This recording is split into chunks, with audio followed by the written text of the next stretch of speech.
So the theme is the Noble Eightfold Path, and we had the title Seeing Through New Eyes, really focusing on vision to begin with, the new vision that the Dharma life begins with vision, and we start to see things differently, we start to see the world differently. And we get a glimpse, or at least a glimpse of how the Buddha would see the world. We see through new eyes, like a reflection of the transcendental. So Sangharakshita has talked about the Eightfold Path in terms of vision, the path of vision and the path of transformation. So we have this vision, the Dharma life starts off with this vision, but then it permeates through our being and starts to transform us. It starts to reorientate our whole life and our whole being so that we become eventually galvanized and reassembled, kind of gathered, re-put together, gathered around this vision. And that culminates with samadhi, this kind of unification of our being around this new vision. And then the vision goes deeper, the path of vision starts again. Then this new being sees more clearly again, sees with new eyes again. And this whole path of vision and transformation, it's like a cycle that deepens and deepens all the way to enlightenment when we see through the eyes of a Buddha. Yeah, and I'm going to be talking this evening about reverence. We're moving on to positive emotion when our vision starts to permeate our being and it affects our emotions and realigns our emotions in line with this vision. So this evening I'm going to be continuing exploring emotion, transformed, perfect or right emotion.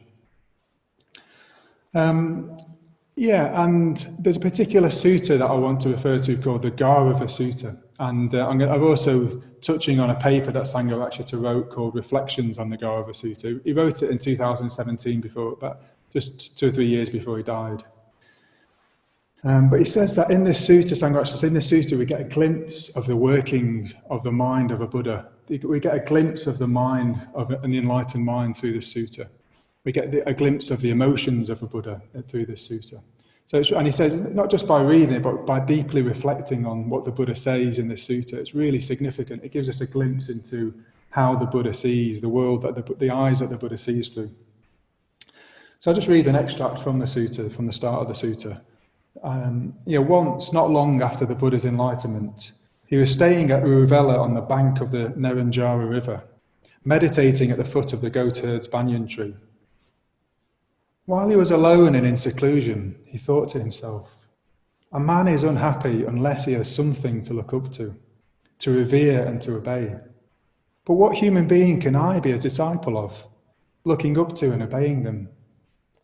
In all this world with its gods and demons, in this generation with all its teachers and contemplatives, its royalty and common folk, I do not see anyone who is more virtuous than I, more concentrated than I, wiser than I, with greater vision than I, more liberated than I.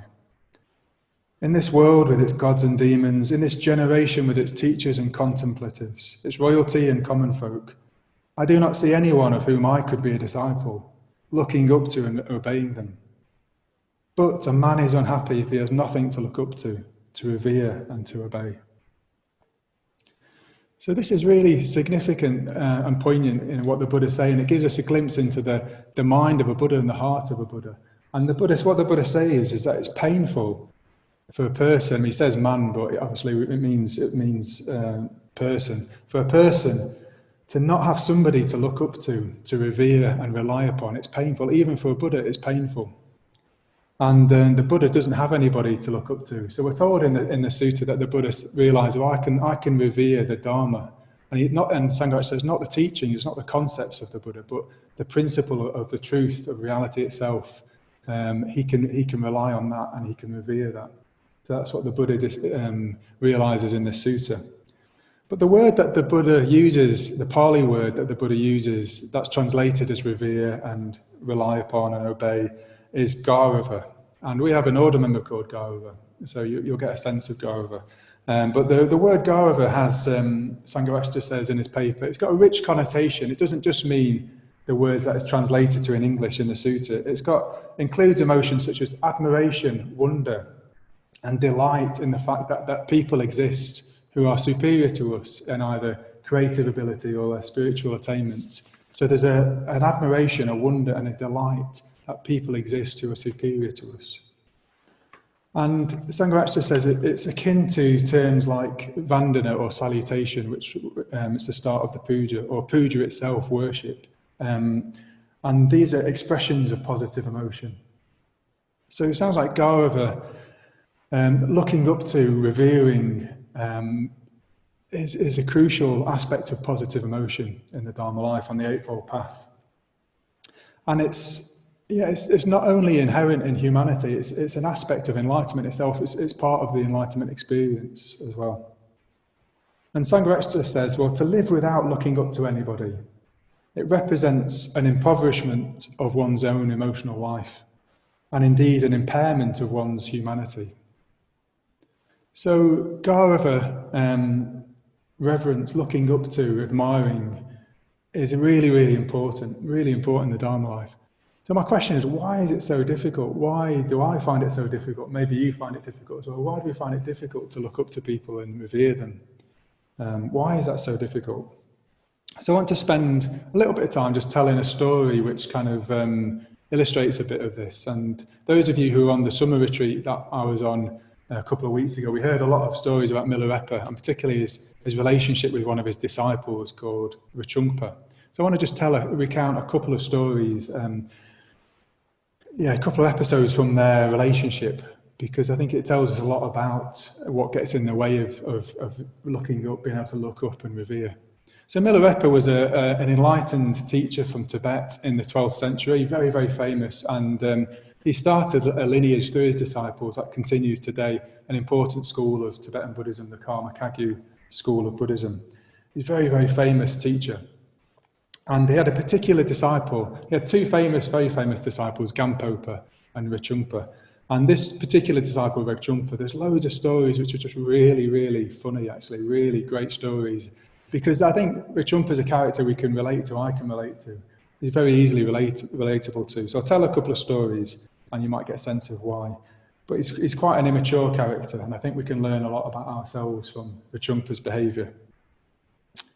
So, Rachumpa's quite young when he meets Milarepa. He's a teenager, and he's been a disciple maybe for a few years when this particular episode begins. But Rachungpa, he's got a bit impatient, really. He's kind of got fed up of just hanging around Milarepa. Milarepa lived a very austere life in the mountains of Tibet. He doesn't have any possessions.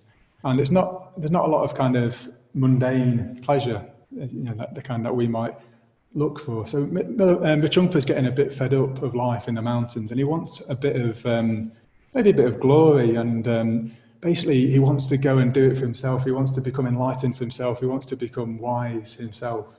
And he decides he wants to go to India because India is where it's at. That's where the proper Dharma is. That's where the Dharma came from. That's where it originates from. So he wants to travel quite a long way to India and bring back the real Dharma, the real teachings, because he's fed up of this kind of old hermit that he has to follow around in the mountains. And Milarepa asks him not to. He asks him not to go, kind of in a way knowing it's better for Rachungpa to be around him. But Rachungpa, he won't listen really. So eventually Milarepa says, okay, go to India, but bring back the teaching, bring back teachings with you. So Rachungpa goes off and he spends quite a bit of time in India. It's a very, very long journey to get there, a very long journey back again. So probably a few years later, Rachungpa returns to Milarepa with loads of books, loads of texts, loads of Dharma books from India. And he's really pleased with himself. He's really delighted that he's brought back the teachings. And he greets Milarepa. And Milarepa is really pleased, really delighted, because he really loves Rachungpa. He's really pleased to see him. And as is the custom, Rachungpa bows to Milarepa because he's his teacher. But he's thinking in his mind and waiting, well, when's Milarepa going to bow to me? I'm a great Buddhist now. I'm a great teacher. I've got all these teachings. I've got all these texts. Milarepa should be bowing to me, but he doesn't bow to him. And he's thinking, but I'm as good as Milarepa. I've got these teachings. He should be bowing to me. So Rachungpa starts to get irritated by this, that Milarepa won't acknowledge how great he is, and the fact that he's got these great teachings. So then they walk off. They start walking off, and Rachumpa's still going on at Milarepa, telling him how great his new teachings are. And Milarepa just tries to speak to Rachungpa. Says, well, have you considered you might be conceited or arrogant? Have you thought about pride, Rachungpa? But Rachungpa doesn't hit, it goes straight over him like water off a duck's back. It just doesn't sink in, and he carries on going on about his amazing teachings. And then Milarepa confronts him directly and says, stop being arrogant, stop being proud, stop being conceited. And Rijumpa, he's irritated by this. He thinks he's great, he thinks he's special, that he's been to India and he's got these teachings. And he's still going on and on at Milarepa about them. And eventually Milarepa just runs away. He runs away from Rijumpa. He's had enough of it. And it's very interesting that Milarepa, there's still, on one level, he thinks he's a great teacher, but he knows, at some level, he knows that Milarepa is his master, his teacher, and he goes after him. He tries to follow Milarepa. But something strange happens, and even though Milarepa's an old man and Richumpa's a young, healthy, fit man, he can't catch up with Milarepa. And again, this frustrates him, this irritates him. But eventually they do catch up, and Milarepa says to him, oh, you should pick up this yak horn, it might come in handy. There's a dirty old horn, like a yak's horn, on the floor. And Rijumpa says, what's this silly old hermit talking about? And just thinks he's really foolish. But suddenly there's a massive hailstorm, a big thunderstorm, big hailstorm, and it's pelting it down with huge hailstones. And Rijumpa's looking around for somewhere for refuge, really, for cover, for shelter. And he can't find anywhere to take refuge. And he can't find Milarepa either. Milarepa's disappeared. But he hears a voice coming from this horn saying, come in here, Rijumpa. It's nice and dry in here. Come and take shelter. Come and take refuge inside this horn. And Rijumpa's desperately trying to fit himself in, but he kind of can't get his hand into this horn. He can't. It's too big. He's kind of too big to fit in, to be able to take refuge. And there's a lot of symbolism in that as well already, the kind of how inflated and how big, how proud Rijumpa is, and how small Milarepa is in comparison to his ego, his self. And then the story carries on, the same part of the story. Rijumpa has still got all these books, all these texts that he's carrying around with him, which he thinks are amazing, these amazing teachings. And they're due to go on retreat together. They're going to go on retreat in a cave and meditate together. And Milarepa wants to go straight there, but Rijumpa doesn't. He wants to hang around in a village and just have a bit of fun, really. He wants a bit of distraction. He doesn't really want to go on the retreat. But Milarepa insists. So he follows him, and they go towards a cave. And Milarepa sends Rijumpa on a task. He says, go and get some water. We need some water. So Rijumpa wanders off to get some water. But very quickly he gets distracted. And he gets distracted by seeing some mountain goats copulating and then giving birth to more goats. It seems to be quite a miraculous vision that he suddenly gets distracted by. But he forgets all about what he's supposed to be doing, forgets about Milarepa's teaching, forgets about the water, and just becomes fixated, really entranced with these goats playing and giving birth to new goats and more goats and more goats. And there's a lot of symbolism in that, which I haven't got time to go into. But then suddenly he sees some smoke coming from behind the hill, and he thinks to himself, what's burning?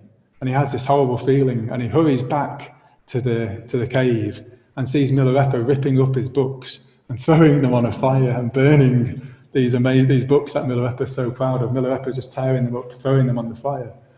And Rijumpa is dumbstruck. He's just so horrified and angry, he can't speak. He just stands there looking at the fire and looking at Milarepa. And eventually he just says, are those my books? And Milarepa says, yes, you were gone so long I thought you must be dead, and I've got no use of them, so I just thought I'd burn them. And Rijumpa is so incensed because these are his sacred, precious books, his precious teachings. And he basically starts to sulk. He starts to sulk with Milarepa, and he's really, really, really angry about it. And of course, he hasn't realised what Milarepa was asking was to bring back the teachings. All he's brought back is books. He hasn't really learned the teachings, he hasn't practiced them, he hasn't imbibed them. So they are useless to him. And Milarepa's chucking them on the fire, but he's absolutely incensed, and he says to Milarepa, I'm going off. But again, he's not able to leave his teacher, he has to stay with his teacher, but he's still sulking about this. And then Milarepa, and you can take this symbolism, either as symbolism or literally, however you want, but Milarepa starts to perform miracles, he starts to levitate, he starts to produce all kinds of different miracles. And Rijumpa's still sulking, he's saying, in a way, Milarepa's trying to show him he's in the presence of enlightenment. He's in the presence of an enlightened teacher. He doesn't need these books. and he's been foolish and proud. But Vichumpa sulks and says, I just prefer watching goats. I'm not impressed by these miracles. I prefer watching goats. And he carries on with more and more spectacular miracles. And in the end, Milarepa starts to levitate and then just disappears. He completely vanishes. And suddenly, Vichumpa panics, and he bursts this kind of bubble of conceit and pride, and he thinks, oh no, my teacher's gone, he left me, I'm on my own. And he realises how much he relies on his teacher, on Milarepa, and he becomes crestfallen. In fact, he becomes then the opposite of pride. He kind of becomes really, really hard on himself, tries to commit suicide. Actually, it doesn't work, but he thinks, oh no, I'm terrible, I've lost my teacher forever, I can't practice the Dharma, and he tries to jump off a cliff. Anyway, it's a happy ending. He doesn't hurt himself. They become reunited. The story continues. Vichumpa carries on getting distracted, sometimes for many, many years at a time. Eventually becomes enlightened. It's just a brilliant, brilliant tale of their relationship. But I just wanted to focus on these two episodes of Vichumpa's pride and arrogance, and him not being able to realise that he's in the presence of a teacher, not being able to look up to his teacher, not being able to learn from and be receptive to his teacher. Something's getting in the way, and it's his pride and his ego.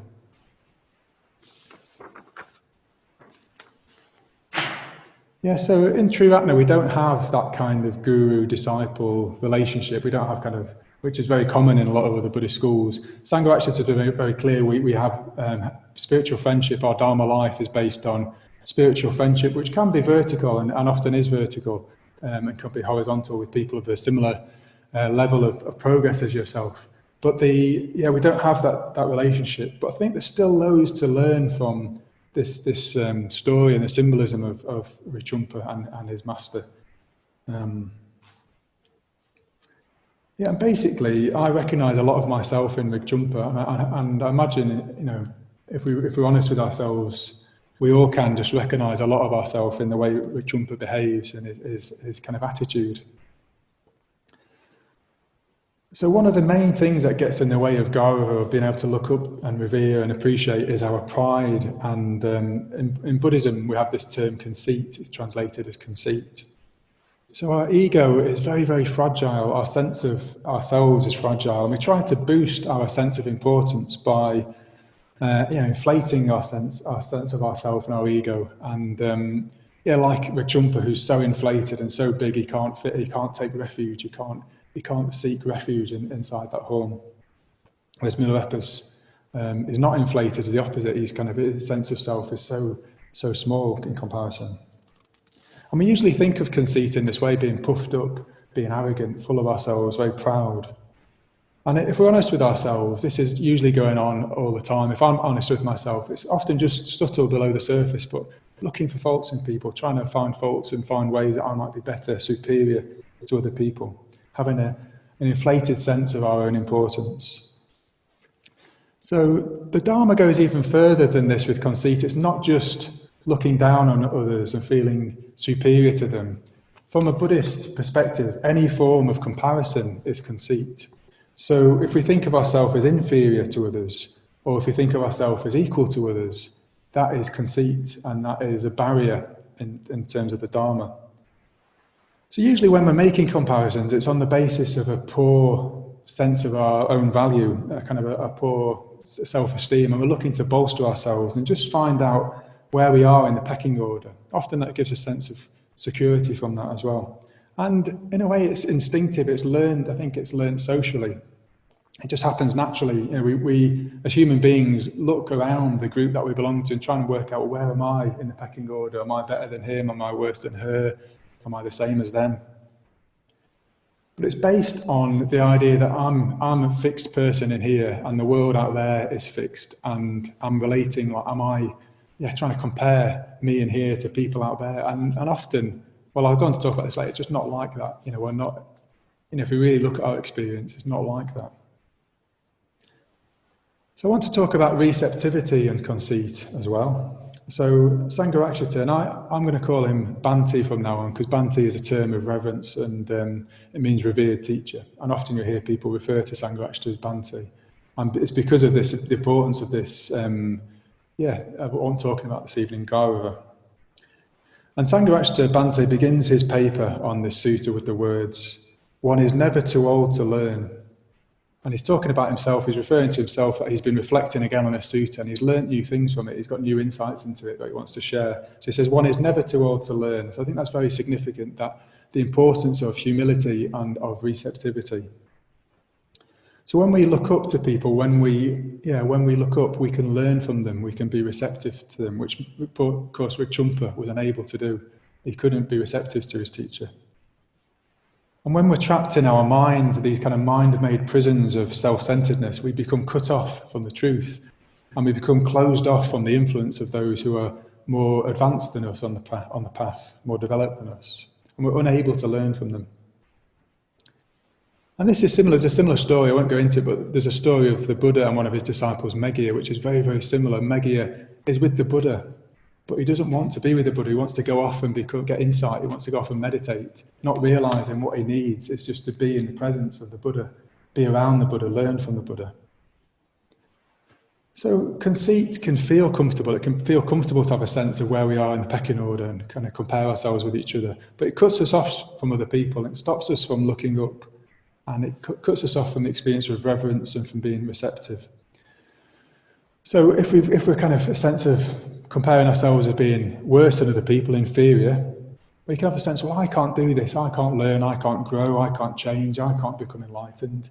And I think if we're honest with ourselves, we will have that going on as well, a sense that we can't do this, we can't grow, we can't progress. And that cuts us off, that closes us off from the influence of the Dharma and from our friends. And it's still all about me, we're kind of so special, we're the special one who can't grow and who can't change, everybody else can, but it's still a focus on us, on ourselves. Or we can be subtly looking for faults, thinking we're better than other people. Thinking it, and you might catch yourself doing this now, and I often catch myself doing this. Oh, I know more than that person who's speaking. Look how scruffy they are. You know, they seem nervous. They're stumbling over the words. Look at them. They forget what they're trying to say. And there's just subtly going on. We're kind of finding faults in other people. But as I said, it's kind of a natural thing. It feels like a refuge. It's a kind of false refuge, though. It's not a safe refuge. But you can feel like it's like a form of self-defense from the ego. Make us feel secure. But it's also a cunning way of the ego to protect itself from changing. Like the ego doesn't want us to grow. Like we don't want to become egoless and selfless. You know, part of us doesn't. So it's a way of keeping us comfortable, keeping us in a way trapped in the wheel, trapped where we are now. Yeah, and this kind of impermanent world that's constantly changing with all of its dukkha is a threat to our ego, a threat to our sense of self, because we've got no idea how to control it. We can't control it. And it feels threatening. So just having a sense of our place in the world and where we fit in makes us feel like, you know, we're in charge a little bit. It makes us feel comfortable. But the Buddha says ultimately it's painful. It's painful not to be able to look up. It's painful not to look up and not to revere other people, not to be able to rely on other people. And Sangharakshita, as I said earlier, says to live without looking up to anyone represents an impoverishment of our emotional life and indeed an impairment of our very humanity. Yeah, so conceit is spiritually very dangerous, and one of the last things that we root out on the path is one of the last things we get rid of, conceit. So it's there all the time, most of the time, and if we're not very vigilant, it even hijacks that sense of vision that we get, you know, at the start of the Noble Eightfold Path, because we become inflated. We have an experience of vision, and then we think, oh yeah, great, I'm better than other people. I've had this experience of vision. Look at my attainment. Look at my insight. I should be teaching. I should be in charge of Triratna or the world. And so we get inflated, and our conceit hijacks our path in a way. It's very subtle, but unfortunately you see this happening in the order, even in our own order. You know, people have vision and then conceit hijacks it. So just to end, a few suggestions. What can we do? What can we do to enable us to look up and to tackle conceit? How can we cultivate this really, really important emotion? So first of all, watch out for when you're making comparisons. Really start to notice that, be vigilant and notice that, and just try and take it less seriously. Try and laugh at it a little bit. Just take it less seriously. And I want to briefly just talk about my relationship with my really good friend Maitridasa, because we used to talk about this a lot when we started to give talks, but I just constantly compare myself to Maitridasa, particularly when we first got involved, and we became involved at similar. Actually, I got involved a bit earlier than Martin. But he seemed to overtake me and become more advanced than me more quickly. But there's this kind of competitiveness, a competitive element, at least for me, in our kind of friendship early on. We were both training for ordination together. We were in the same mitra group together. Then we were ordained together and shared the same huts for many years. And all of that, I mean, it sounds, I'm painting a particular picture, all of it was a delight, and it continues to be a delight to be friends and live this Dharma life, share this Dharma life with Maitreya. But this conceit will creep in and just not want him to get praise, want me to get praise. It's like a comparison and a kind of an envy and a competition going on. And even a few months ago when lockdown started and Maitreya stepped in and did loads, I was really pleased and I was really unhappy because I didn't want him to be doing it. I wanted it to be me that was getting the being in the spotlight. So it's just in a way to start to notice if you can notice that, you can just laugh at it. You can just not take it so seriously and just think, okay, this is my kind of small-mindedness. This is my ego feeling kind of insecure, and you don't have to take it so seriously. Try and be aware of it and just not take it so seriously. Instead, try and relate in terms of metta. Try and relate in terms of be a servant of Maitri. That's what Maitreya's name means. Relate more and more in terms of metta, of loving kindness. Because I mentioned earlier that we're not fixed people relating to other fixed people. When you're relating in terms of loving kindness, there's more of an openness just to the other person.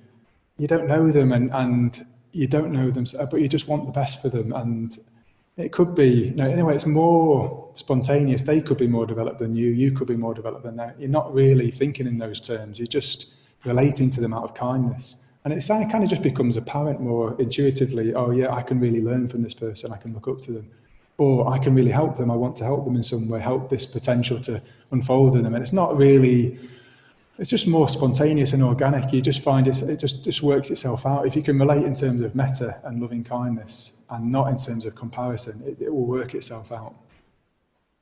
So another suggestion would be try and cultivate a response to beauty and ideals. Notice how beauty can open you up, can make you more receptive, can make you lose yourself from that experience of not being conceited and pride, so bound up in your ego and trying to compare yourself. Just you come out of all of that. Beauty brings you out of all of that, lifts you out of all of that. So notice and kind of seek out those experiences of beauty where you lose yourself.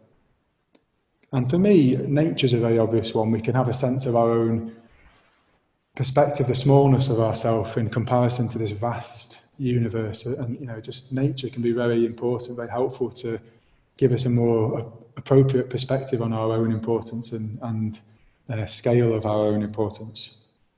And then for me, cathedrals actually, going into, my favourite is Sagrada Familia in Barcelona, just so beautiful, and I get that sense of delight and that Sangha actually talked about, and awe and wonder. Just being in that space is some sense of sacredness. It brings out, encourages that sense of reverence and openness, receptivity. So find places, whether it's nature, cathedrals, whatever it is, art galleries, that bring you into more of that state of openness and admiration, helps you to open up and to look up. Okay, fourth in my list was make an offering, express devotion. And this can be two ways. It can either just be an outflowing of devotion and positive emotion, gratitude, devotion. But making an offering, giving expression to that's really important to kind of, it's the law of karma, you strengthen that. You strengthen that by stranding yourself by acting on it, expressing it. So make an offering, make a shrine if you haven't got one, and make an offering to it. But then also another way of doing this is if you feel blocked and trapped in your ego, unable to be receptive, you can make an act, a creative act to break out of that by making an offering. You can, I find this particularly the times when I do my sadhana and my visualization and I've made an offering before it instead of after it, it transforms my experience. I feel more opened up to the influence of Amitabha, the Buddha that I visualize. For some reason I don't do that. I find myself unable to, I don't want to make an offering before I've done it. After the meditation I feel more opened up and I'm happy to make an offering. But if you can try and make one before meditation, see what happens. Just say, make an offering, even make a prayer, make a wish, like, help me, Buddha, or whoever you're looking up to. help me to change, help me to transform, and see what happens in your meditation. And then finally, because it's 8:05, just the last one is reflect. It's like the gratitude exercise we did last week. You can reflect on all the people that have helped you, and you can feel grateful. And you can also reflect on all the people you rely on spiritually and dharmically. As a sense of lineage, you can cultivate that, you can reflect on that, and you can't help but feel that emotional counterpart of being opened up, being receptive, being grateful, revering, looking up to those people. And it was quite emotional just thinking of that, just dwelling on that before I gave the talk, thinking of my own. And well, on the lectern here, there's an image of Bhante Sangharakshita, an image of Dr. Ambedkar, an image of Sue Siddy, who was a friend of mine who died a few years ago in the first chair of the Buddhist Centre. So just thinking of the people, the lineage of the people who I've relied on, thinking of my first teachers, Vedanya and Vajratara, Atra and Mogavamsa, thinking of my preceptor Mogavamsa and how much I rely on him and look up to him, my public preceptor Satyaraja, who I really rely on and look up to, and then Padmavajra, who is our president here and leads the Mitra Conveners Cooler that I'm part of. I really look up to him and admire him and revere him as well. And what's clear is they all look up as well. They are people, they are disciples. The people I'm a disciple of are disciples. They're really good disciples. And that gives me a lot of confidence.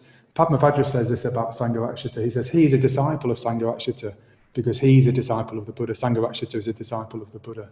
And he could really tell this when he was around him. He said, that's why Sangharakshita is my teacher. That's why I'm a disciple of his, because he is a disciple of the Buddha. So I think I'll end there because I'm slightly just going over time now and just say that, I'll end with that list for you. Watch out for comparison. Try and relate as much as possible in terms of metta and loving kindness. Try and, put yourself in places where you encounter beauty or reverence, cathedrals, nature, art galleries. Make an offering to the Buddhas or Bodhisattvas before you meditate. And then reflect on a sense of lineage. Who have you relied upon? Why are you living the Dharma life? Who is it that you can rely on and can look up to? Okay, thank you very much.